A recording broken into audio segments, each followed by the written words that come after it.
One Sabbath, he was going through the grain fields, and as they made their way, his disciples began to pluck heads of grain, which they were completely allowed to do, maybe even encouraged. In Deuteronomy chapter 23, verse 25, God makes a provision for this. If you're on the way somewhere, you're allowed to pick something and eat if you're hungry. And the Pharisees were saying to him, look, why are they doing what is not allowed on the Sabbath? We just established that this was okay. But the Pharisees' problem is they're doing this on the Sabbath. And they've taken this Old Testament law and put on all of this baggage about the Sabbath. See, the Sabbath had a lot of baggage, thanks to the Pharisees. And in regard to the Sabbath, once again, Old Testament law, God said, remember the Sabbath and keep it holy. Nowhere did God say, don't walk through a grain field and pick the grain. But the Pharisees were obsessed with religion. So they called out Jesus and called out the disciples and said, you're breaking the law. Well, this is relevant only because the Pharisees had made their own laws about the Sabbath. The Pharisees took, remember the Sabbath and make it holy, and piled on 24 chapters of laws. Just to name a few, you weren't allowed to put a radish in salt, because if that radish pickled, that's work. You weren't allowed to take a bath on the Sabbath because the water may run off of you and onto the floor, and if it washed the floor or cleaned the floor during that process, that would be work. You were allowed to throw something in the air and catch it with the other hand. But if you threw something in the air and caught it with the same hand, that's work. Women were not allowed to look into a glass or a mirror because if they saw a white hair, they may be inclined to pluck it out, and that was work. You couldn't reap, you couldn't winnow, you couldn't thresh, you could not prepare a meal. And in the Pharisees' eyes, the disciples were doing all of these things. In the book of Matthew, it said they were hungry, so they plucked grain. In the book of Luke, telling the same story, it says the disciples were walking through the field with Jesus and they plucked heads of grain and rubbed them in their hands, separating the wheat and the chaff, and ate the fruit inside of the grain. In the Pharisees' eyes, this constituted as reaping, threshing, winnowing, and preparing a meal. They had broken the Sabbath. The penalty for breaking the Sabbath was punishable by death. This is what religion does. It piles on man-made traditions and rules on top of rules on top of rules, and eventually we lose sight of God. So the Pharisees have had their say about their laws and their traditions. Now it's Jesus' turn. So Jesus turns to the group of Pharisees who have set the trap in ambush for him and his disciples. And he says to those Pharisees, have you never read what David did? If there was anything that would tick off a group of Pharisees and scribes, it's to look at them and say, regarding the Old Testament or regarding their scripture, have you never read? Of course they had read it. This is who they are. This is what they do. They know this stuff by heart, but it had never sunk in. Have you never read what David did when he was in need and was hungry? Do you remember what the book of Matthew said, telling this same story? His disciples were hungry. He and those who were with him.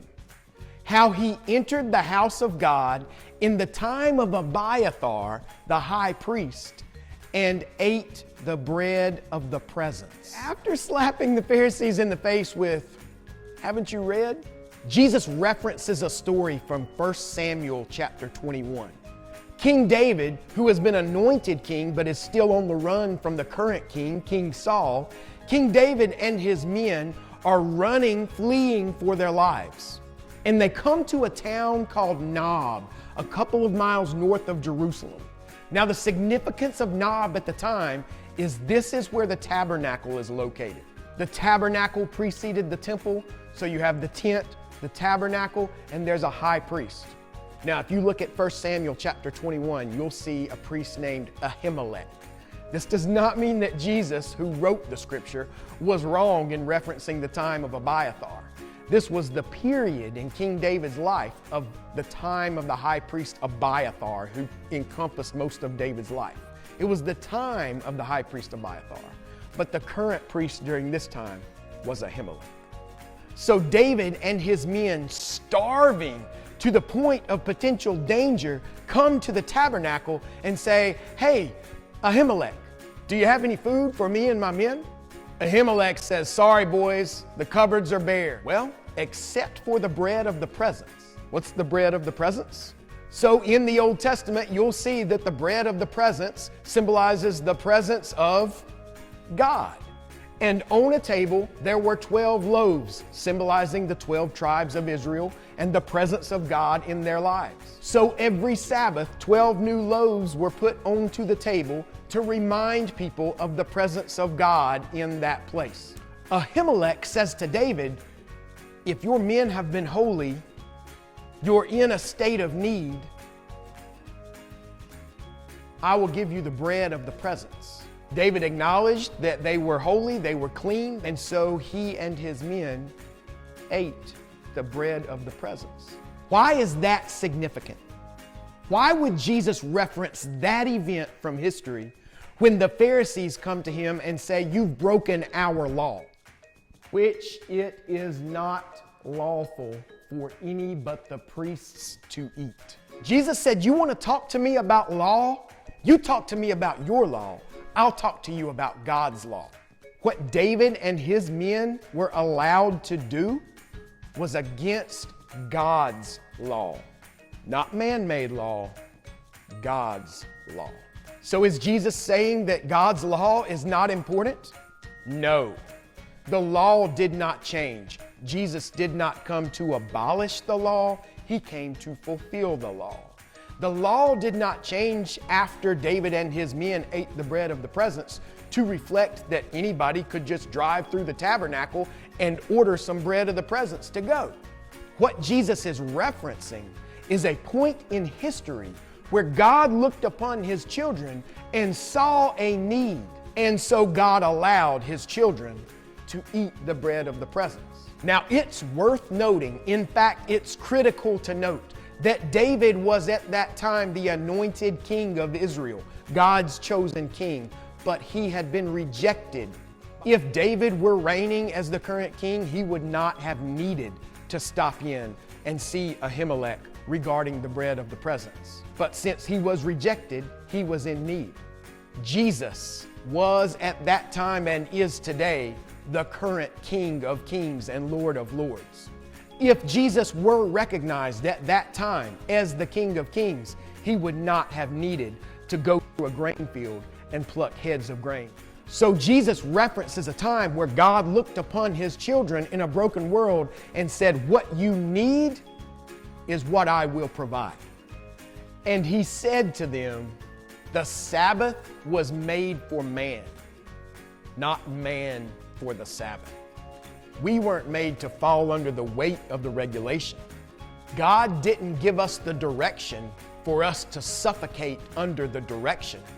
God gave us the direction so that we could stop and breathe and remember his goodness. And then Jesus hits them with this. So the Son of Man is Lord even over the Sabbath.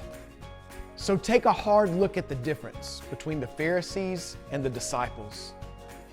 The Pharisees are spending their Sabbath working like crazy to make sure that people don't work. The disciples are spending their Sabbath on a walk with Jesus in the grain field, taking their time, meeting their needs, walking with Jesus. Remembering the Sabbath and keeping it holy is taking a walk with Jesus, ceasing from everything else and taking a walk with Jesus.